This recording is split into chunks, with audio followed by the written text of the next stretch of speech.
This is Gemara Nedarim Daf Ayin Aleph. All the learning for this month, the month of Teves, and it's been generously sponsored as a Schos Ili Neshama of Aryeh ben Rav Yaakov B'Siyata Deshmaya. The learning of the entire Chabura should bring Rav Aryeh ben Rav Yaakov to an higher place in Gan Eden Shel Ma'ila. We're holding on Daf Ayin Aleph. I apologize for the lateness of today's shiur, and I thank all those that constantly reach out and give me chizik to keep on going, Rav David and others. Baruch Hashem, a little bit under the weather, but B'Siyata Deshmaya, we will keep up to date.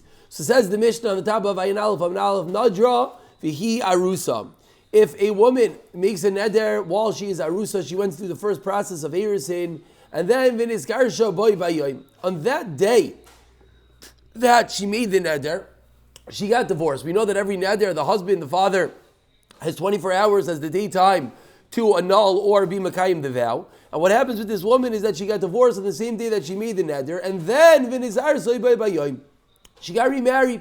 Afilu lemeya. Even if this happens 100 times, usually lemeya in Gemara terminology is an exaggeration. It just means even if it happens many, many times, that what she gets married, makes a neder, and on the day that she makes the neder, she gets divorced, she gets remarried, and does erusin on the same day. What is the halacha? Says the Mishnah.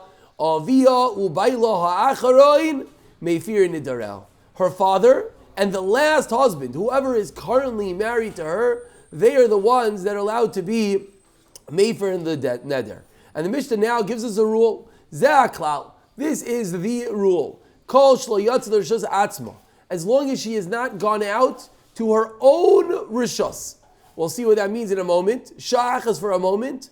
Avia ubayla ha'acharoin meifir nidarel. Then what? Then her father and her husband have the rights to be made for the neder, meaning the original halacha of Naira Marasa Vio Bailam Efir Nidira that we started this parak with stands as long as what? As long as she has not gone out to Rishus Atzma for a moment. What does it mean she went out to Rishus Atzma for a moment? Let's quickly look at the last round in the Mishnah that the Ran says, how does she leave to Rishus Atzma? A concept that we've seen already. Shloi Bagra V'loi Niseis. She did not become a Begaresh, she did not become of age, 12 and a half years old, V'loi Niseis, and she did not do Nisuin. Why? Explains the Ran. Di Bagra Niseis, if she did either of those, then Yatzim Rishas Av, then she leaves the possession of the father.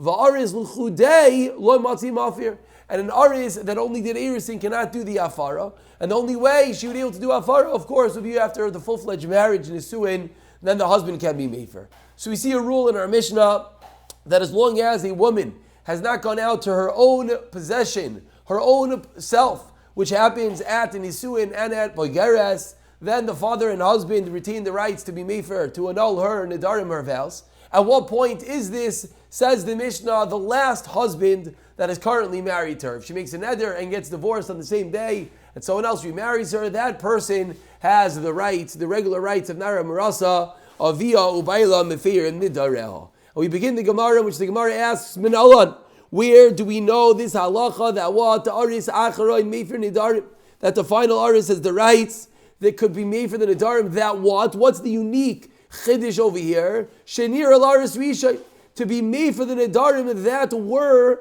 in the possession that appeared to the first aris. She made these nidarim while being married to the first guy, and now what happens? Now she marries the second guy. So where do we know that the latter aris has the ability to be made for the nedarim that were already present while she was married to a different man?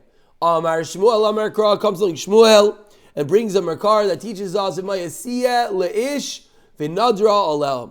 Says the Torah, if she shall be siya, we know siya is a lashon of erusin. If she is siya leish v'nadara aleh, and her vows are upon her, what is the halacha? Nedarim sha'ayu alel kivar. So we darshin.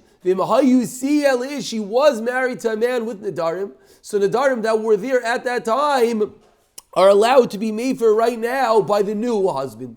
Because the pasuk teaches us that she was siya. She did erusin. So even now, after the second erusin, she still can be made for those nedarim. Ask Gemara 1 second. How do you know that the pasuk of Shmuel is referring to specifically that it was near Laris Rishon that she made the neder while being married to the first Aris? Aval nedarim shenir Laris Rishon loy. Excuse me. Hanimili, maybe the whole din is shaloi near laris rishon, is when the first husband does not know about it. How do you know it even applies when the first husband knew about it? And therefore what? Avol nedarim shenir laris rishon loi matzi mefer. But maybe the nedarim that the original husband knew about it, loi matzi mefer aris achroin, the latter aris cannot. So ask the Gemara very simply, how do we know excuse me, how do we know that the Mayasiyah Le'ish how do we know that the Mayasiyah Le'ish refers to the Nedarim that the first husband knew about it? Maybe it only includes the Nedarim that the latter husband knew about. Answers the Gemara, Aleha. There's an extra word in Mayasiyah Le'ish, V'nadareha, Aleha. That last word, Aleha, is not necessary. And from that, from that extra pasuk, it comes to be marbe, it comes to riboy, it comes to include that even Nedarim that the first husband knew about, the latter aris could yes be mefer. So din number one for the day, the din that the Naira Amurasa that Aviyo Bailam, if you're Nedarel, even Nedarim that were known to previous husband at the time of Erisin, where is it learned from? Teaches us Shmuel v'Mayasiyah Le'ish v'Nadareha Aleha. The actual word Aleha comes to include even Nedarim that the original husband knew about. Now, even though we have a two dots over here, really this is a conclusion, a continuation of the Gemara, as the Gemara continues. Tanya kavosei dishmol. About 10 lines to the bottom, the first word of the line is kavosei. Says the Gemara, we have a raya, a braisa, that is a raya to Shmuel. Says in the braisa, naira murasa, v'o baila mefiri nidareha. A naira murasa. That made a neder, of course. Her husband and father can be made for Nedarim. Mamish the din of our Mishnah, of our original Mishnah, of our Mishnah now. But this brisa goes along to explain Ketzat. What precisely is this case that we're going to say that Aviya Obayla Mefir Nedarel? Shama Aviya V'Hafirla. What happened was the father heard about the Neder, and what did he do? This should hopefully sound familiar. We had this brisa quoted recently. Shama Aviya V'Hafirla. The father heard and he annulled the vow. And the father did not have, the husband, did not have the ability in English. The husband did not have the ability to hear about the neder ad shemes till the husband dies. So the father is made for his half, and the husband, before even hearing about the neder, what happens? He goes to the Ilam HaEmes. And then on that very day, she marries a new man. Even 100 times. So what is the halacha? The father and the last husband can be made for the Nedarim. Now, this is not the din in our Mishnah, because this brisa is talking about specifically when the husband did not hear about the neder and died prior to hearing about the neder. Then the latter husband can come along and be made for the Nedarim. But continues the brisa. Shama ba'ila v'hafrla. Let's say the husband heard about it and he annulled his half. And the father did not have the availability to hear ad shemeis habal. So the flip case, a case that we've seen already, that the husband got rid of his half. The father was not able to do anything until he died. Not that he died.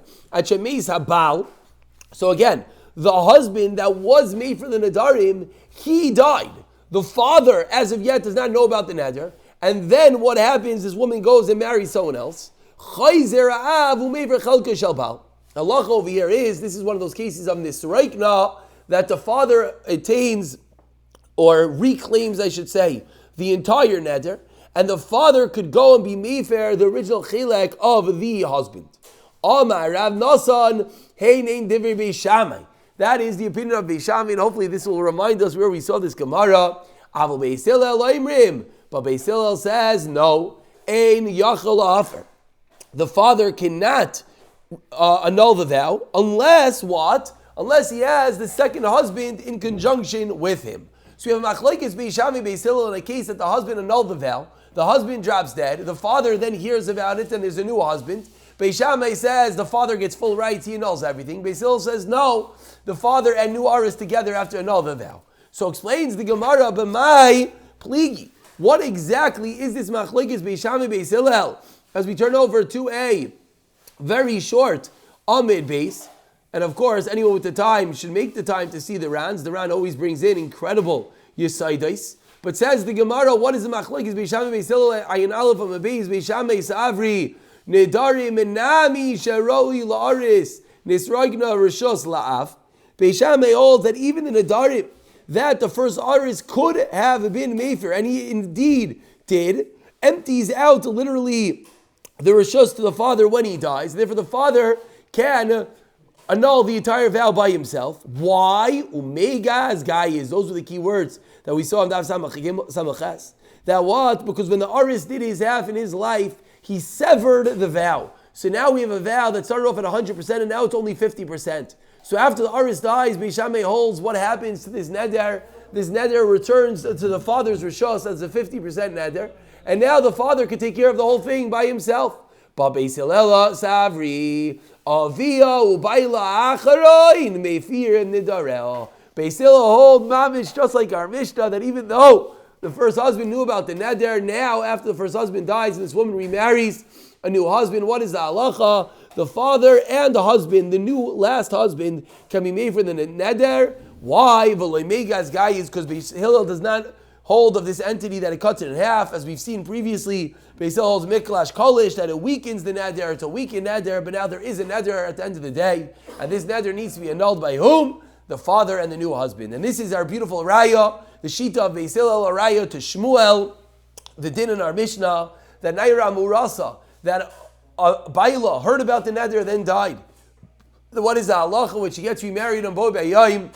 Avia ubayla acharoin mefirim nida reho. Now we're just going to start this next Gemara, even though this really is tomorrow's daf. Let's just read a few words. Ibayilahu asked the Gemara, Gerushin kishtika damya or kiakama damya. What happens in a case where we have a woman that makes a neder and then she gets divorced by a husband? Her husband, her aris, hears about her neder and he goes and he divorces her. What is the status of this neder?